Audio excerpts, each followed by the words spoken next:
आप सभी भक्तों का हार्दिक स्वागत। श्रीमद् भागवतम के तीसरे स्कंद के 32वें अध्याय कर्म बंधन के 5वें श्लोक पे आज हम चर्चा करने जा रहे हैं, जिसका अनुवाद इस प्रकार है। जो बुद्धिमान है और शुद्ध चेतना वाले हैं, वे कृष्ण भक्ति में पूर्णतया संतुष्ट रहते हैं। वे प्रकृति के गुणों से मुक्त होकर वे इंद्रिय तृप्ति के लिए कर्म नहीं करते, अपितु वे अपने अपने कर्मों में लगे रहते हैं और विधान विधानानुसार कर्म करते हैं। तो यहाँ पर ये जो अध्याय है कर्म बंधन, तो हमको पता ही चलता है कि इसमें क्या लिखा होगा कि हम कुछ इस संसार में आके, इस जड़ जगत में कुछ ऐसे कर्म करते हैं जिससे हम उसका जो फल है वो हमें प्राप्त होता है, और ये फल को प्राप्त करके हम कुछ उच्च लोक को भोगते हैं, और वही लोक को भोग के वापस इस कर्म बंधन करने के लिए पुनरपि जन्म हम लेते हैं। पुनरपि जननम पुनरपि मरणम। ऐसे कर्म के बारे में एक भक्त जो है, विज्ञानी, यहाँ पे क्या बता रहा है, बुद्धिमान, हाँ, बुद्धिमान भक्तों की बात कर रहे हैं। तो ये जो बुद्धिमान है, जो व्यक्ति, वो इस साइंस को, इस तत्व ज्ञान को जानता है। इसलिए हम देखते हैं कि ये बहुत सुंदर, इसके पहले के जो हमने श्लोक देखे, हाँ, हमने संक्षेप में देखा कि जो व्यक्ति कृष्ण भावना भावित नहीं है, भोग करना चाहता है, वो कैसे कर्म बंधन की श्रृंखला, इस सीरीज में बन जाता है। वो भक्त होता है, लेकिन किसका? देवी देवताओं का। और वो विधि विधान से भी नहीं पूछता, विधि विधान को नहीं मानता, और उस देवी देवताओं को तथाकथित परंपरागत ऐसे कुछ कुछ हम कह सकते हैं कि कुछ परंपराओं को फॉलो करके वो इंद्रिय तृप्ति के साधन को लाभ करना चाहता है, प्राप्त करना चाहता है। यहाँ पे पिछले श्लोक में हमने देखा कि स्वर्ग तक पहुंचता है, चंद्रमा तक। तो यहाँ पे देख रहे हैं कि चंद्रमा में, यहाँ पे प्रभुपाद जो तात्पर्य में लिख रहे हैं, वहां पे सोम, पर चंद्रमा का एक नाम सोम देवता भी है, सोम। तो ये सोम रस आपने नाम सुना होगा। तो ये जो वहां पे सोम रस मिलता है, तो वहां पे जाके आनंद, इंद्रिय तृप्ति करने की बहुत बहुत बहुत व्यवस्था है। हम्म। तो ये जो, अगर वहां पे जाके भोग करेगा तो निम्न लोक में फिर भी आएगा। अभी उच्च लोक में है, लेकिन वापस निम्न लोक में आएगा, बता रहे हैं। और जो अगले श्लोक है उसमें जो कृष्ण भावना भावित में स्थित है, उनके गुणों के बारे में बताया जा, मतलब भक्तों के गुणों के बारे में बताया जा रहा है। अगर वो गुण हमारे में डेवलप नहीं हुए हैं, अगर हम वो गुण से प्रभावित नहीं है, तो अभी भी हम कह सकते हैं कि वी आर स्टिल प्रैक्टिशनर। भक्ति में तो अंत समय तक प्रैक्टिशनर ही रहते हैं, यही भाव एक भक्त का होना चाहिए। लेकिन फिर भी कुछ गुण को हमें अपनाने चाहिए, ये कपिल भगवान देवहूति माता को बता रहे हैं। तो प्रभुपाद तात्पर्य में क्या लिख रहे हैं कि जो अर्जुन, हाँ हाँ, उसका स्वधर्म, क्षत्रिय है, उसका स्वधर्म, हाँ, स्वधर्म न दुह्यंती, जो अपने अपने कर्तव्य के कार्यों में लगे हुए हैं, स्वधर्मा न दुह्यंती, इसमें आया ना शब्द। तो जो लोग अपने अपने कार्यों में लगे हुए हैं, कर्म है हमारा कहते हैं, तो इसका परफेक्ट उदाहरण अर्जुन हमें इस प्रभुपाद तात्पर्य में दे रहे हैं, अर्जुन के बारे में। तो अर्जुन जब साक्षात्कार पे आता है, तो तो उसके पहले क्या प्रश्न करता है भगवान को? कहता है कार्पण्य दोषो पहत स्वभाव, हाँ, कि मैं अपने तरीके से, अपनी बुद्धि से अपनी समस्याओं का हल नहीं निकाल सकता।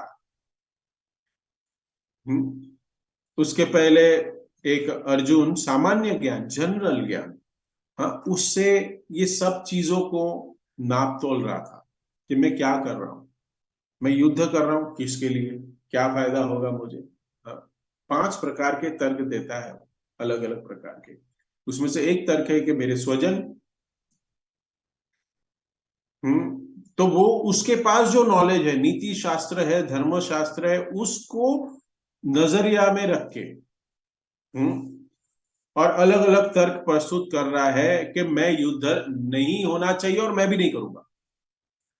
हाँ, तो अर्जुन तर्क प्रस्तुत कर रहा है, लेकिन अंत में वो खुद संशय में होता है कि विजय हमारी होने वाली है, मृत्यु होने वाली है सबकी, मुझे कुछ नहीं पता कौन मरेगा कौन जिंदा रहेगा। पहत स्वभाव, कार्पण्य दोषो पहत स्वभाव पृच्छामि तम सम्मूढ़ चेता। सम्मूढ़ चेता, मैं पूरी तरह से भ्रमित हो गया हूं। तो अर्जुन इस स्थिति पे आया है ना कि अपनी समस्याओं को निकालने के लिए किसी अन्य की शरण में जाने की आवश्यकता है।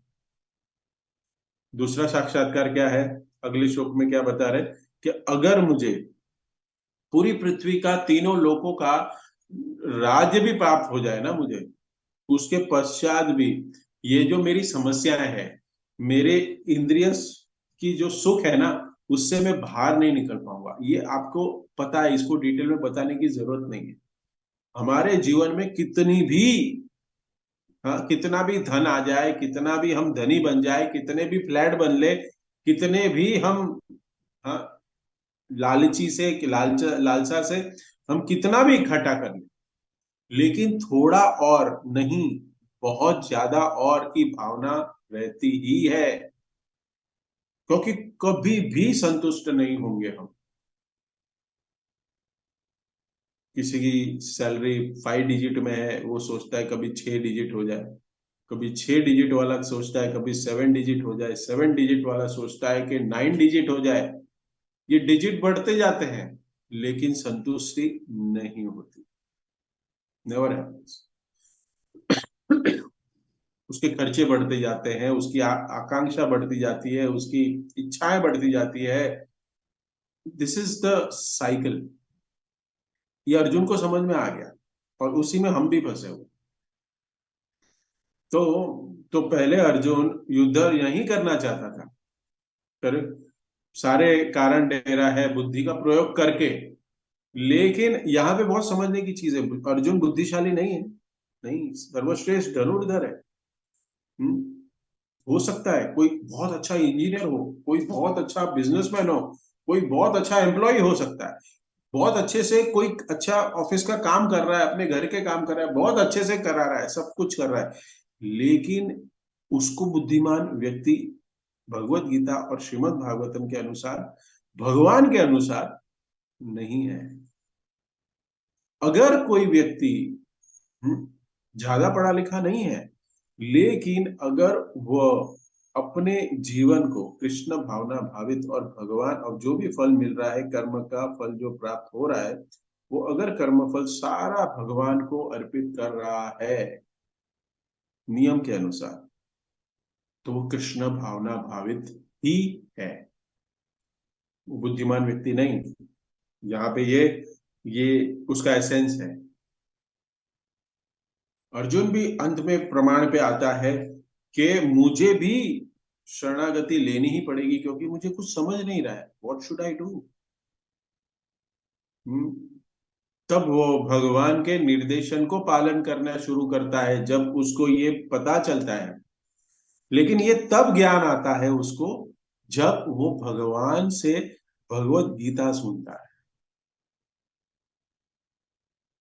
प्रभुपाद एक उदाहरण देते हैं कि जिसके हाथ पैर बांध दिए, एक बंधा हुआ व्यक्ति है, उसको खोलना है, उसको हाथ पैर को खोलना है, तो दूसरा भी व्यक्ति मुक्त होना चाहिए जो पास में है। प्रभुपाद बहुत बार ये उदाहरण दिए कि दूसरा व्यक्ति जो है, उसके हाथ पैर खुले होने चाहिए, तब जाके जिसके हाथ पैर बंधे हुए हैं उसको खोल सकता है।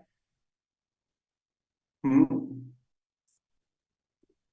सब जो बैठे हुए हैं सबके बांध बंधे हुए हैं, तो क्या करेंगे, चौथे के पांचवे के खुद के भी बंधे हुए हैं, तो कोई भी एक दूसरे की मदद नहीं कर पाएगा, क्योंकि सबके हाथ पैर क्यों है, बंधे हुए हैं।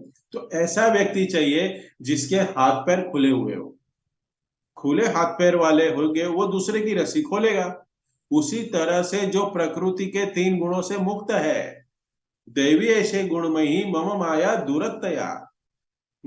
जो भगवान की माया है उस बहुत, ये माया को पार नहीं किया जा सकता।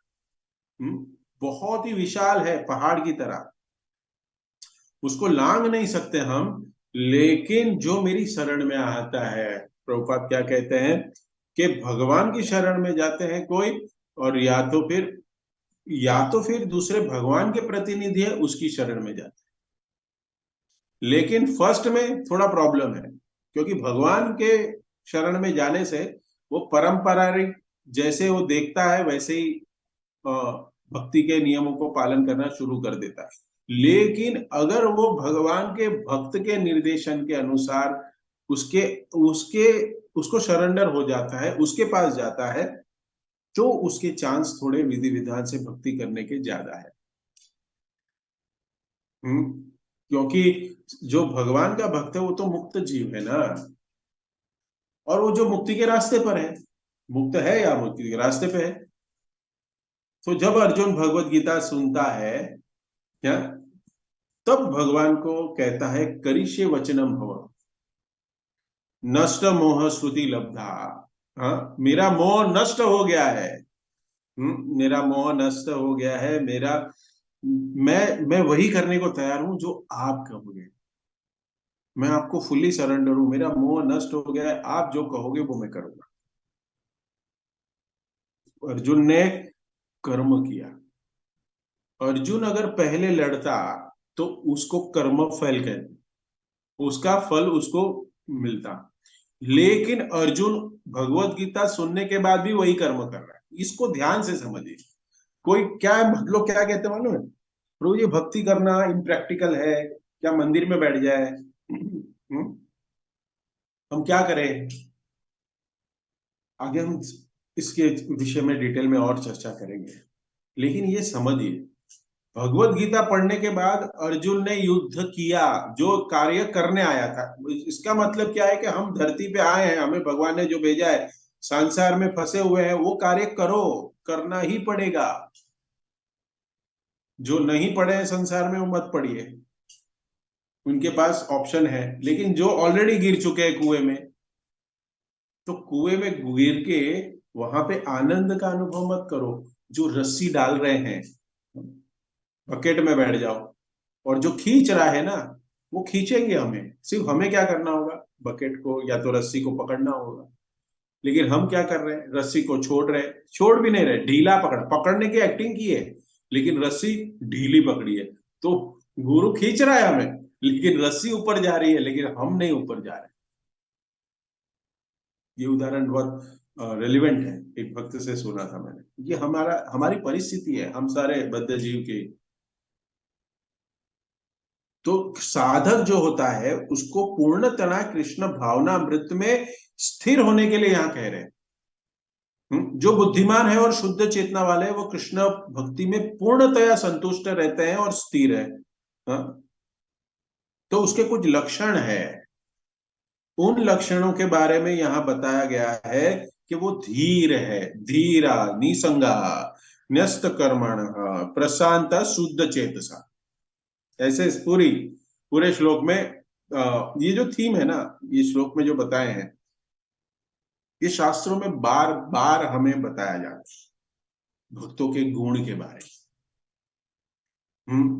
कहाँ पे, भगवत गीता के दूसरे अध्याय में देखे, स्थित प्रज्ञ के लक्षण बताए भगवान ने। 14 अध्याय जिसमें अर्जुन पूछते हैं कि प्रकृति के गुण से मुक्त जो है, उस व्यक्ति का लक्षण बताइए, वो कैसे दिखता है, कैसे चलता है, क्या करता है, उसके कर्म क्या होते हैं, अर्जुन पूछता है भगवान। छठे अध्याय में भी हम देखते हैं कि योग पद्धति में जिसको परफेक्शन मिल गया है, पूर्णतया वो संतुष्ट है, उसके लक्षण क्या है। अर्जुन बार बार पूछता है, भगवान बता रहे हैं। तो भगवत गीता में ही बताया गया है कि जो स्थित प्रज्ञ है, यहाँ पे प्रशांता शब्द आया है, पूर्ण रूप से शांत होता है। तो भगवत गीता में हम उदाहरण देते हैं कि सबसे महत्वपूर्ण गुण उसका, जो एक भक्त का जो जो धीर पुरुष जो है, या फिर शांत पुरुष जो हम कहें, तो उसके गुण क्या है। तो प्रभुपाद तात्पर्य में एक उदाहरण बता रहे हैं, उपमा देते हैं। अपूर्ण मानव अचलम प्रसन्न समुद्र माता प्रदर्शिनी माता। समुद्र जो है ना, उसमें बहुत सारी अलग अलग नदियों का प्रभाव है, प्रभाव आता है, पानी आता है। और जब वर्षा ऋतु आती है, उसमें बादल से भी बारिश आती है, आकाश से भी बारिश आती है। तो क्या होता है, नदियों का भी पानी बढ़ जाता है और समुद्र में ऑलरेडी बारिश गिर रही। लेकिन समुद्र कभी भी सीमा लांघ के बाहर आता है। कभी आ गया कि हमारे जू बीच है तो हमारे मंदिर तक पानी आ गया, आज तक 50 वर्ष से मंदिर बना है हमारा, तो कभी हुआ ऐसा? नहीं हुआ ना। अपनी बाउंड्री पे ही रहता है। प्रभुपाद जी लिखते हैं कि जब जब तक ये भौतिक शरीर है और ये भौतिक इच्छाएं जो है वो शरीर के साथ जुड़ी हुई है, वो हमें सताते रहती है। तो हमारे डिजायर कुछ ना कुछ आते रहते हैं, हमारे ज्ञानेंद्रियों से, कर्मेंद्रियों से। हाँ, आते रहते हैं। जैसे कर्मेंद्रिय और ज्ञानेंद्रिय है, उसके अलग अलग तरीके की इच्छाएं हमें सताती है। कुछ देखना है, कुछ खाना है, सुनना है, अलग अलग इंद्रिय विषय है। उसका प्रभाव बहुत तेजी से हमारे चेतना को, हमारे मन को डिस्टर्ब करता है। मन सेंटर है और इंद्रिय क्या है? मन जो है राजा है और इंद्रिय जो है ना प्रजा है। तो मन जैसे कहता है वैसे इंद्रिया कार्य करती है। हम्म? और और ऐसा भी है कि ये इंद्रिया के ऊपर कंट्रोल, इंद्रिया भी कभी कभी मन को कंट्रोल करती है, देखा गया है। लेकिन अगर हम मन को संतुष्ट करें, मन को शुद्ध करें, तो मन फिर क्या करेगा, इस इंद्रियों के ऊपर हावी होगा। इंद्रियों को कैसे संयम में लाया जाए और किसकी सेवा में लगाया जाए, वो पता चलेगा। हम्म? समुद्र अपने आप में भरा हुआ है, उसकी डेप्थ है, उसकी गहराई है, और पानी भी है। उसके वजह से समुद्र क्या है, विचलित नहीं है। तो जो साधक कृष्ण भावनामृत में स्थित है, जो कृष्ण भावनामृत में संतुष्ट है, हाँ, एक स्टेज पे पहुंच गया है, तो अंदर से वो भरा हुआ है। उसको किसी तरह की बाहर से भोग करने की इच्छा, या हम कहें कि भोग के अलग अलग रूप है, उसकी इच्छा नहीं है। वो समुद्र की तरह स्थित है, विचलित नहीं हो रहा है। चाहे उसको इंद्रियों की वजह से उसको खुद पीड़ित हो रहा है, सताया जा रहा है, होता है ना हमारे साथ। External affairs, external effect, something external कुछ हमारे जीवन पे आता है, तो हमारी भक्ति डगमगा जाती है। देखा गया, प्रभु जी ये हो गया, प्रभु जी वो हो गया, प्रभु जी ये हो गया। अरे क्या है, अरे भक्ति के नियम को तो फॉलो करो, ये तो होते रहेगा। तुम इसलिए तो आए हो यहाँ पे, भोगने के लिए। हाँ, और ये कर्म करके, साधना भक्ति करके तुम इससे छुटकारा पाने वाले हो, यही साइंस अब तक हमें नहीं समझा है। तो भक्त जो है ना वो स्थिर होता है। हाँ, प्रभुपाद अपने आप में, प्रभुपाद लिखते हैं कि, प्रभुपाद लिखते हैं तात्पर्य में कि वो अपने आप में पूर्ण है, समुद्र की तरह भक्त भी। तो कृष्ण भावनामृत में कोई भी समस्या आए, एक उदाहरण है चित्रकेतु महाराज का, भागवतम में उदाहरण है, भक्त लोग को पता होगा। पार्वती देवी, हाँ, श्राप देती है। तो चित्रकेतु महान भक्त थे। तो भगवान शंकरषण उनके भी दर्शन हुए थे उनको। उसके पश्चात जब चित्रकेतु महाराज अपने विमान में घूम रहे थे, तो ऐसे इंसिडेंट होता है कि पार्वती को श्राप देती है, तो वो श्राप का कोई प्रतिकार नहीं करते हो। प्रोपाल लिखते हैं वहां पे कि अल्टीमेटली कोई भी हमारी भक्ति को डिस्टर्ब नहीं करना चाहिए, नहीं कर सकता है, जब तक अगर हम अंदर से इतने स्ट्रांग ना बन जाए, एक्सटर्नल अफेयर्स कोई भी हमें डिस्टर्ब नहीं करना चाहिए। लेकिन अभी कर रहा है, हमें हिला नहीं सकता। अगर हम स्थित है, धीर है, तो वो देखते हैं कि अगर मुझे श्राप भी मिला ठीक है, और मुझे असुर के शरीर में भी जाना पड़े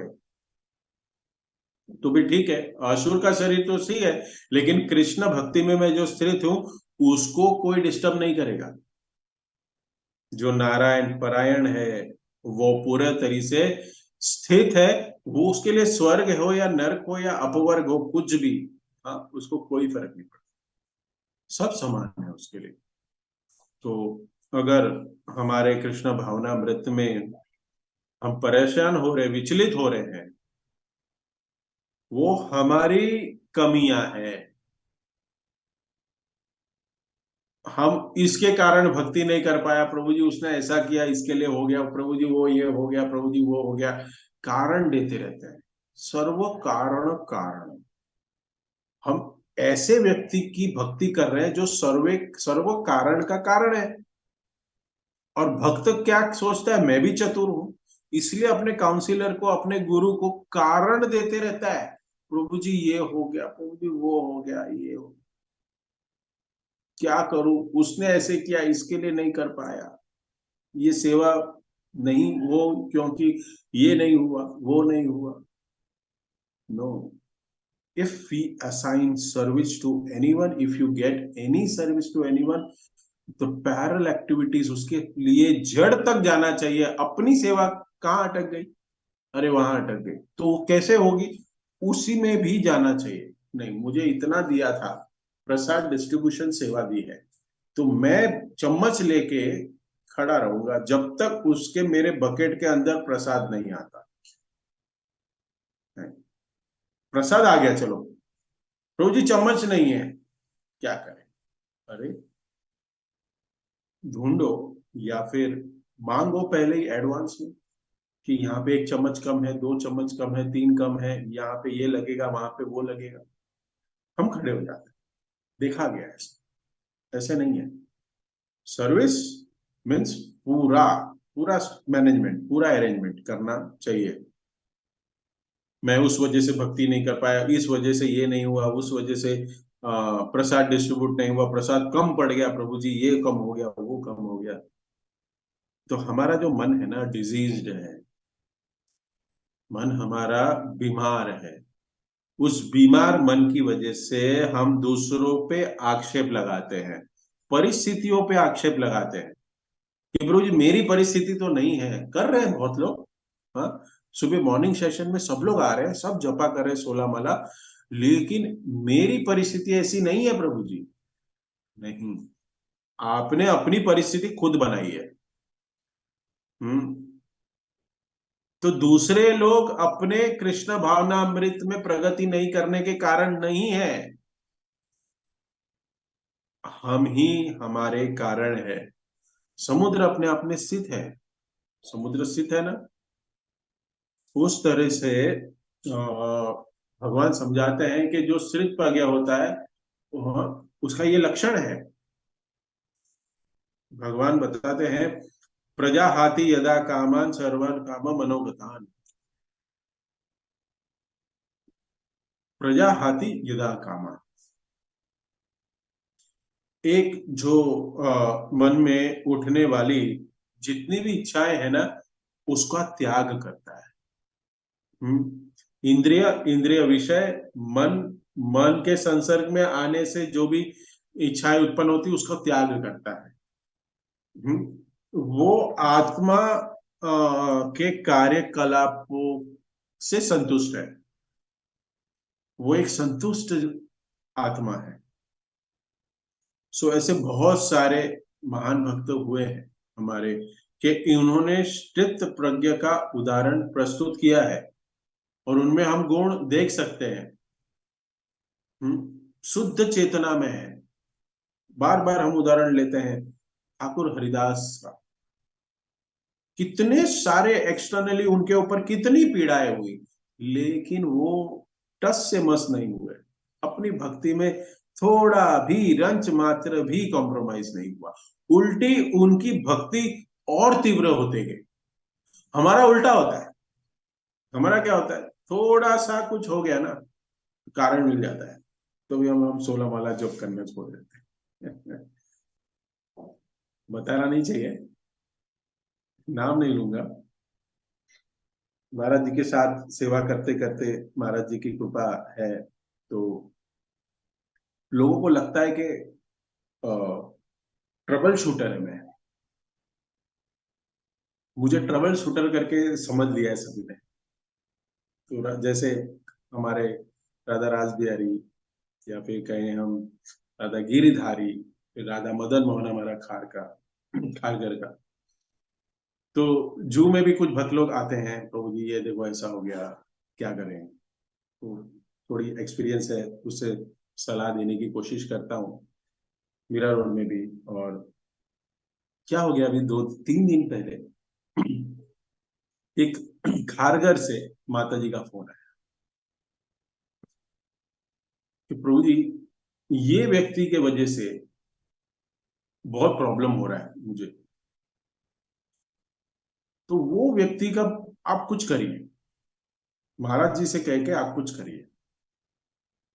एक दिन गया मैंने, ठीक है मैंने सुन लिया। फिर दूसरे दिन वापस फोन आया,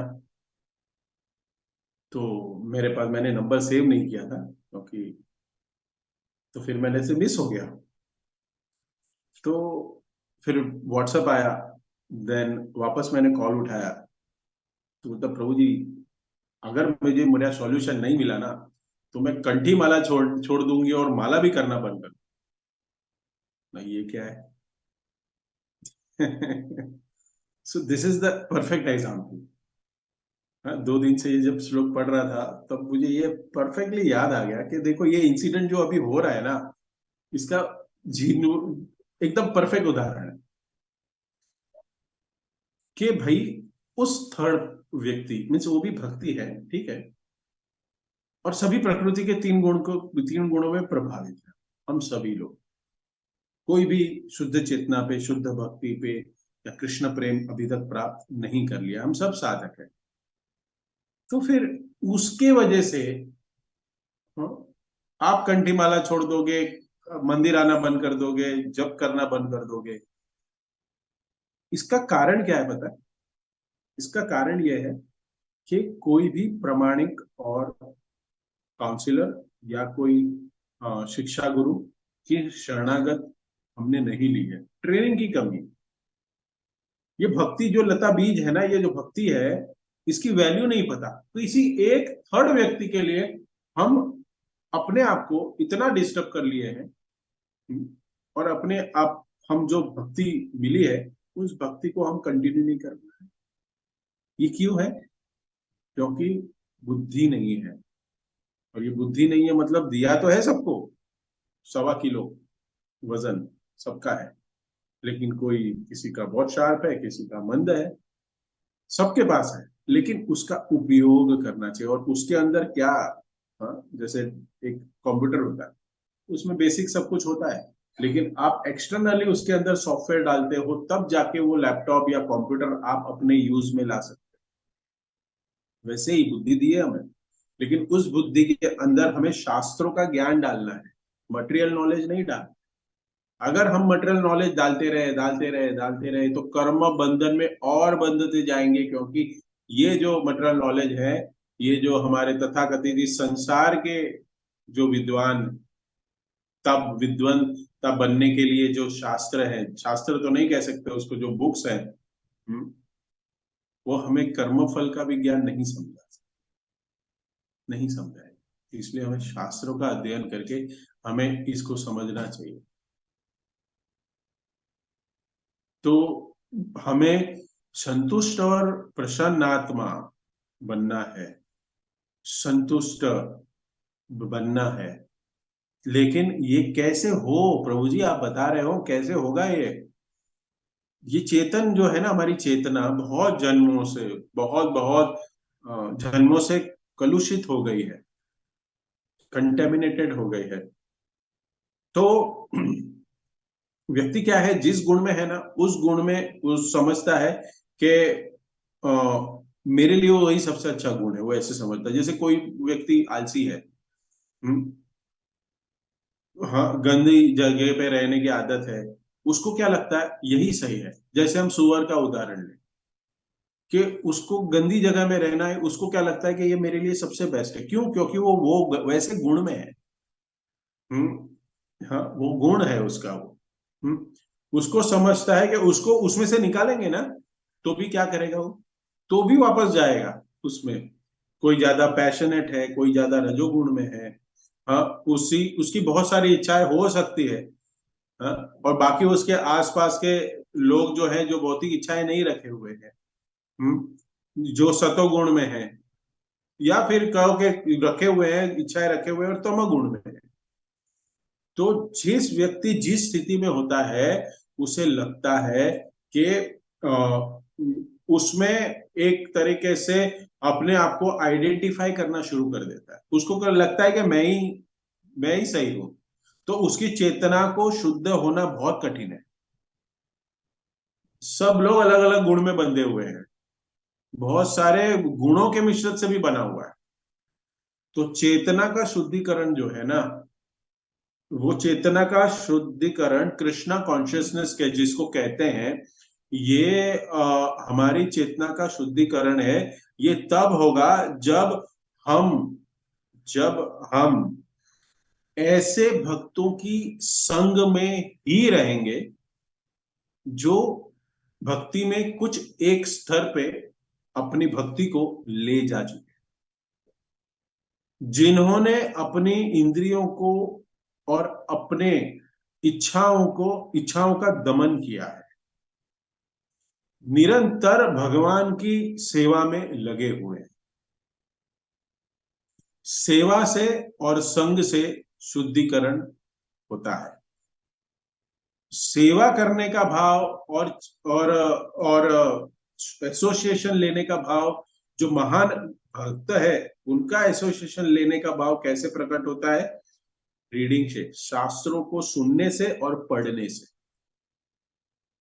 महान भक्तों के बारे में सुनना, शास्त्रों में क्या दिया है भागवत में, महान भक्तों की सारी व्याख्या है कि कैसे। चित्रकेतु महाराज ने हमने उदाहरण लिया, प्रहलाद महाराज का उदाहरण ले, कितने सारे एक्सटर्नल अफेयर्स, कितने सारे एक्सटर्नल प्रेशर, फिर भी ओम नमो भगवते वासुदेवाय, ओम नमो भगवते वासुदेवाय, सिर्फ और सिर्फ भगवान का नाम लेते रहे।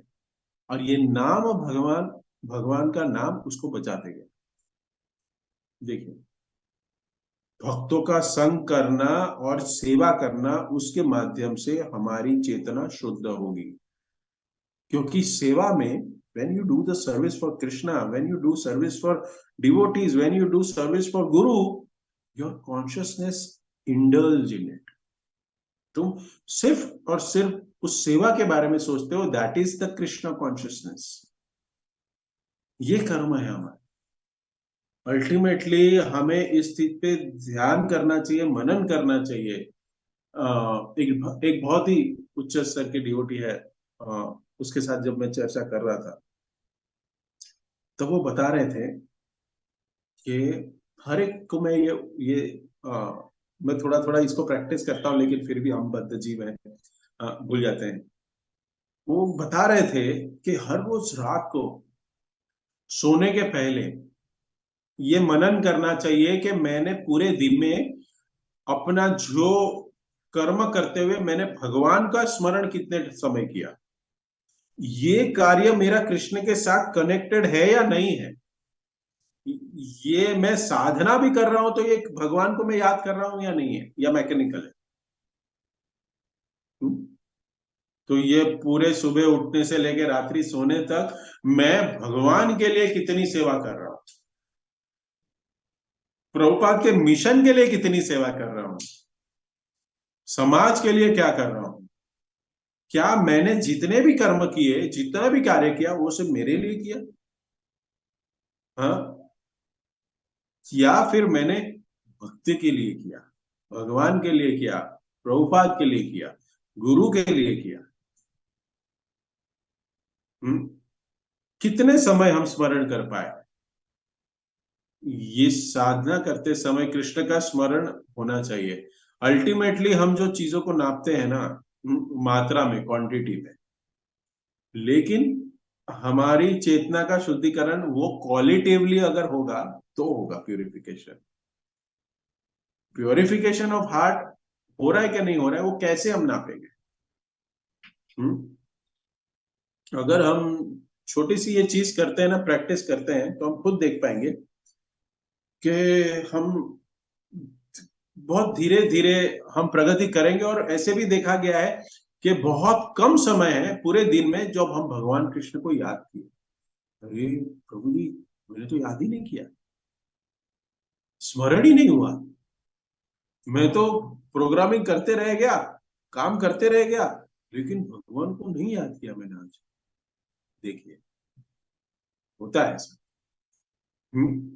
अल्टीमेटली एक मैकेनिकल हो जाता है।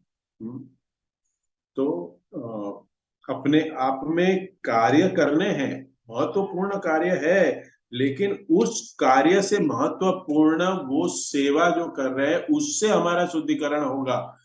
अगर शुद्धिकरण हो रहा है तो करिए, क्योंकि हम अगर सेवा भी कर रहे हैं, देखिए सेवा कर रहे हैं लेकिन शास्त्रों का ज्ञान नहीं है ना, तो सेवा अपराध होता है।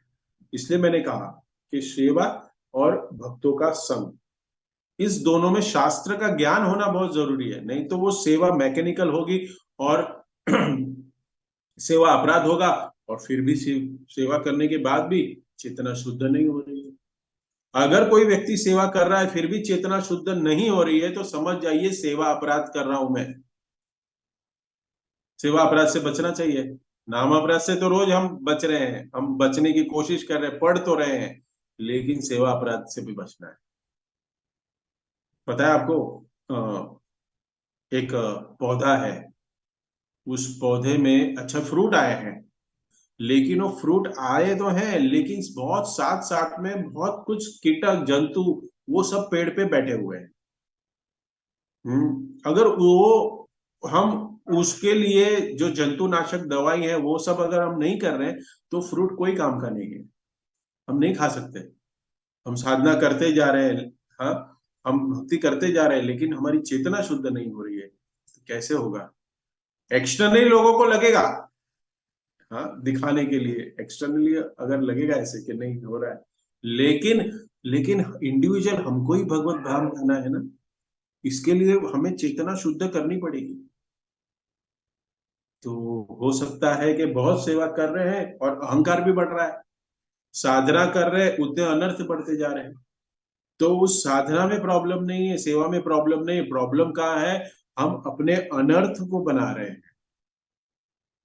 निसंग निष्ठ कर्मण प्रसन्नता शुद्ध चेतसा, हमारी कृष्ण भावना विकसित नहीं हो पा रही है। तो हमें प्रयास करते रहना है, और ऐसे सुनते बार बार हम हमारी सेवा में, हमारे कर्म में हम सचेत रहे, हम सोचे कि नहीं, इस कार्य करना है ना मुझे, इसको मैं भगवान श्री कृष्ण की सेवा में कैसे लगाऊं, इसको करते करते मैं भगवान को कैसे याद करूं, ये समझना चाहिए। हम्म तो ये हमें समझना चाहिए आगे के हमारे,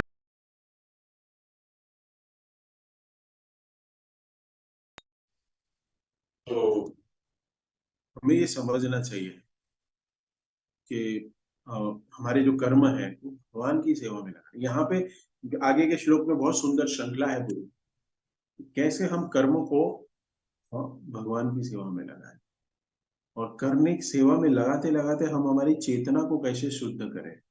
सिंपल प्रोसेस है but it is very difficult. बहुत सिंपल है लेकिन डिफिकल्ट भी है। जो करना चाहे उसके लिए सिंपल है, और जो करना नहीं चाहे वो डिफिकल्ट नहीं है। देखो अभी वर्ल्ड कप चल रहा है, ठीक है, तो प्लेयर जो है कितनी प्रैक्टिस करता है, और प्रैक्टिस जब करता है उसके बाद में वो जब मैच खेलने जाता है तो कोई हारता है कोई जीतता है, करेक्ट। तो जो अच्छी प्रैक्टिशनर है उसका दबाव, उसका वर्चस्व उस मैदान पे होता है। लेकिन जो अच्छा प्रैक्टिशनर नहीं है, जो थोड़ा थोड़ा कच्चा है, एक्सपीरियंस नहीं है, वो शायद हार भी जाता है। तो बहुत सुंदर ये श्लोक है। यहाँ पे हम विराम देंगे। किसी कोई भक्त का कमेंट, टिप्पणी, करेक्शन, प्रश्न है तो पूछ सकते। हरे Krishna. Hare Krishna, Prabhu. Any questions, any comments? Hare Krishna, Prabhuji, Dandavat Pranam. धन्यवाद। I like the analogy of falling in the well and the guru throwing in the rope and bucket. I think it's perfect analogy. हमने पकड़ा तो है, ऐसे दिख रहा है हम पकड़ रहे हैं, हम भक्ति में है, वो पकड़ बराबर नहीं है, वो पकड़ हमने लूज पकड़ा है, इसलिए ऊपर नहीं जा पा रहे। जी जी, very nice. Thank you so much.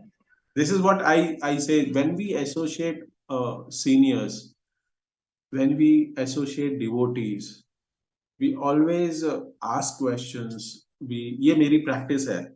जैसे सीनियर भक्तों को जब भी मैं मिलता हूँ, समय होता है उनके पास, तो भी कृष्ण भक्ति की में चर्चा करते हैं, और कुछ ना कुछ ऐसे सीखने मिल जाता है, ऐसे उदाहरण आ जाते हैं, और ये सारे उदाहरण कैसे वहां पे लेक्चर्स में यहाँ वहां जब देते हैं तब कैसे फिट हो जाते हैं। तो ये बहुत सुंदर है ये।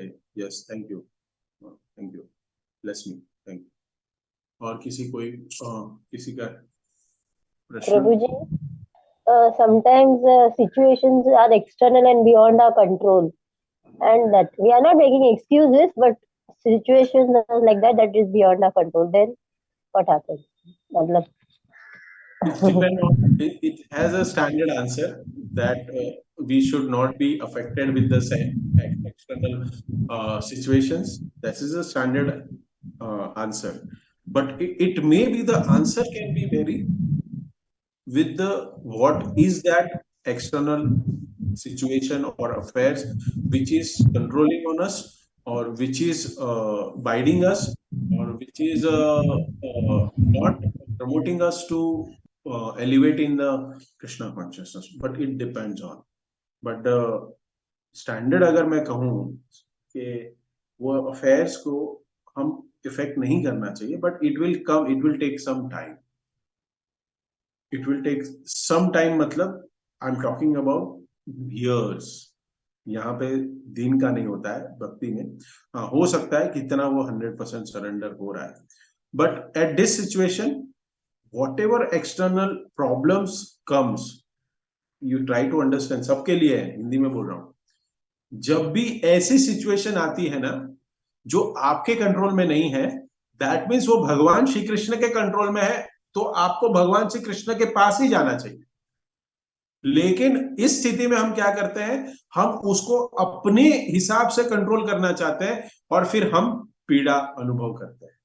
टोटली रॉन्ग एनोलॉजी हम लोग यूज करते हैं, टोटली रॉन्ग हम लोग स्टेप्स लेते हैं हमारे जीवन में। जब भी कंट्रोल चला जाए ना अपना, भक्ति तीव्र करो, भक्ति तीव्र करो, बढ़ाओ। हाँ, फिर भगवान देखो कैसे आपके ये जो प्रॉब्लम्स है ना उसको कैसे वैनिश करते हैं, कैसे आपके जीवन से निकालेंगे। ये बहुत जरूरी है समझना। भगवान अर्जुन भी कंफ्यूज था, नहीं पता था क्या करना है, तो वो खुद नहीं सॉल्व करने गया भीष्म पितामह के पास, तभी युद्ध से रथ से उतर के नहीं गया कि नहीं मुझे नहीं समझ में आ रहा है, या मैं आपको क्यों मारूं, ये सबको क्यों मारूं, मुझे नहीं करना है। No, he asked Krishna. हमारे भी जीवन में है। आप कहोगे अरे कृष्णा के पास गया क्योंकि वो कृष्ण रथ पे बैठे थे, वो उसके पास ही खड़े थे। हाँ, हमारे पास भी है शुल प्रभुपाद, हमारे पास भी वर्तमान आचार्य, सारे हैं हमारे पास। हम उनके साथ ही चले, उनके रथ में बैठे। हाँ, रथ में बैठे मतलब उनकी गाड़ी में ना बैठे, वो जहां जहां गाड़ी में घूम रहे, नहीं, वो जो शिक्षाएं दे रहे हैं उस शिक्षा को अनुभव करें, उस शिक्षाओं को ग्रहण करें।